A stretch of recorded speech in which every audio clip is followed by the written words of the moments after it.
नमस्कार दोस्तों। Horror story में एक बार फिर से आपका स्वागत है। कल्याणपुर नाम का एक गांव था। उस गांव से थोड़ी ही दूरी पर एक बहुत ही घना और डरावना जंगल था। रात के समय जो भी उस जंगल से होकर गुजरा वो कभी वापस नहीं आया। उसी जंगल में एक बहुत ही सिद्ध तांत्रिक बाबा रहा करते थे। उसे तंत्र मंत्र के अलावा और कोई भी काम नहीं आता था। वह इस जंगल में रहकर भूतों से बात करता था और उनको अपने वश में कर लिया करता था। कभी कभी गांव में किसी की तबीयत खराब होती तो लोग उसके पास जाते थे और वह तांत्रिक अपने तंत्र मंत्र से उन लोगों को ठीक कर देता था। गांव वाले लोगों को उस तांत्रिक पर बहुत विश्वास हो गया था।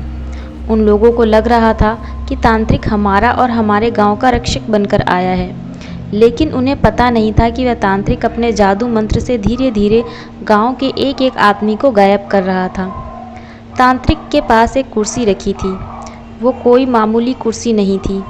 जब भी वह कोई पूजा पाठ करता था उस कुर्सी पर बैठकर करता था, ताकि वह सिद्ध तांत्रिक बन सके और जो चाहे वह कर सके। कुछ समय बाद गांव में हड़कंप मच गया कि आखिर हमारे गांव के लोग धीरे धीरे कहाँ गायब हो रहे हैं। फिर उन्हें उस तांत्रिक बाबा पर शक हुआ और एक दिन गांव के कुछ लोग उस जंगल की ओर चल दिए, ये पता करने के लिए कि आखिर हमारे गांव के लोग अचानक गायब कहाँ हो जाते हैं।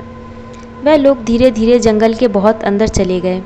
जंगल एकदम घना और डरावना था। थोड़ी ही दूर आगे जाने के बाद उन्हें एक रोशनी जलती हुई नजर आई। फिर वह लोग वहां जाते रहे और देखा कि तांत्रिक एक बहुत ही पुरानी कुर्सी पर बैठा है और वह तांत्रिक अपने पैर के नीचे एक आदमी को दबा कर रखा हुआ है, जो कि बेहोश हालत में था। जब गांव वाले उसके नज़दीक गए तो पहचान लिया कि ये तो हमारे ही गांव का आदमी है, जिसको हम लोग सुबह से ढूंढ रहे हैं। गांव वालों को देखकर तांत्रिक वहां से भागने लगा। तभी गांव के सारे लोग उसे चारों तरफ से घेर कर पकड़ लिया और एक पेड़ से बांध दिया। फिर पूरे जंगल में आग लगा दिया और उस आदमी को लेकर अपने गांव लौट गए। अब उस तांत्रिक ने देखा कि गांव वालों ने जंगल में आग लगा दी है। अब मैं नहीं बचूंगा। वह बहुत चिल्लाया, मुझे बचाओ, मुझे बचाओ, लेकिन उसे कोई बचाने नहीं आया और धीरे धीरे आग की लपटें तांत्रिक के पास गई और वह आग में जलकर मर गया। लेकिन उसकी कुर्सी जैसी की वैसी ही रही। उसे आँच तक नहीं आई, क्योंकि तांत्रिक ने उस कुर्सी को जादू मंत्र से बनाया था। यह बात किसी को भी नहीं पता चला कि वह तांत्रिक मरने के बाद भी नहीं मरेगा। गांव वाले अब खुश थे कि अब हमें किसी बात का डर नहीं है। कुछ समय बीतने के बाद एक दिन गांव का आदमी दोपहर के समय अपने खेत में काम कर रहा था। गर्मी का दिन था, उसे बहुत ज़ोर से प्यास लगी थी। वह पानी पीने के लिए थोड़ा आराम करने के लिए उसी जंगल में चला गया जहाँ तांत्रिक रहा करता था। वहाँ जाकर देखा कि एक बहुत सुंदर कुर्सी रखी हुई है। वह देखने में बहुत ही लुभावनी कुर्सी लग रही थी, मगर वह एक भूतिया कुर्सी थी। वह आदमी उसे लेकर अपने घर आ गया। उस कुर्सी को देखते ही मन एकदम खुश हो जाता था। उसके पास घर वालों ने भी उस कुर्सी को देखा और वह बहुत खुश हो गए, लेकिन उन्हें पता नहीं था कि वह कुर्सी नहीं अपनी मौत लेकर आया है। जैसे ही वह कुर्सी पर बैठा तभी कुर्सी ने उसे पकड़ लिया। उसके घर वालों ने बहुत कोशिश की, लेकिन उसे कुर्सी से उठा नहीं पाए। देखते ही देखते ये बात पूरे गांव में आग की तरह फैल गई।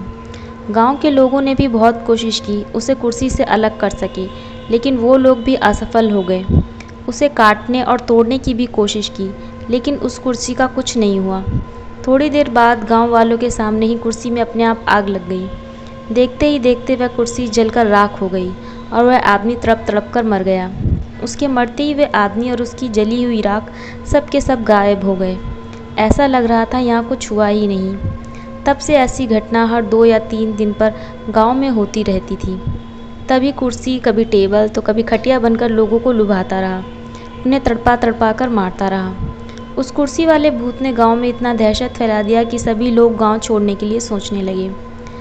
फिर एक दिन एक आदमी ने इससे बचने का उपाय सोचा। वह एक साधु बाबा के पास गया और अपने गांव में होने वाली सारी घटना के बारे में बताया।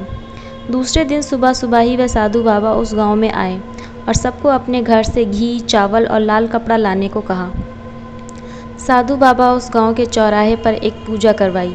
साधु बाबा ने सुबह से लेकर शाम तक पूजा में हवन किया और सभी लोगों को लाल कपड़े में थोड़ा थोड़ा चावल डालकर दिया और बोले कि इस कपड़े को सब अपने घर के दरवाजे पर लटका देना। अब से कोई तुम्हारा कुछ नहीं बिगाड़ पाएगा। सारे लोगों ने ऐसा ही किया जैसे साधु बाबा ने बताया था। उस दिन से भूत से किसी को कोई नुकसान नहीं किया और गांव के लोग बिना डरे अच्छे से रहने लगे। दोस्तों, आपको ये कहानी कैसी लगी हमें कमेंट सेक्शन में ज़रूर बताइएगा और ऐसी ही कहानियाँ सुनने के लिए हमारे चैनल को लाइक और सब्सक्राइब ज़रूर कीजिएगा। धन्यवाद।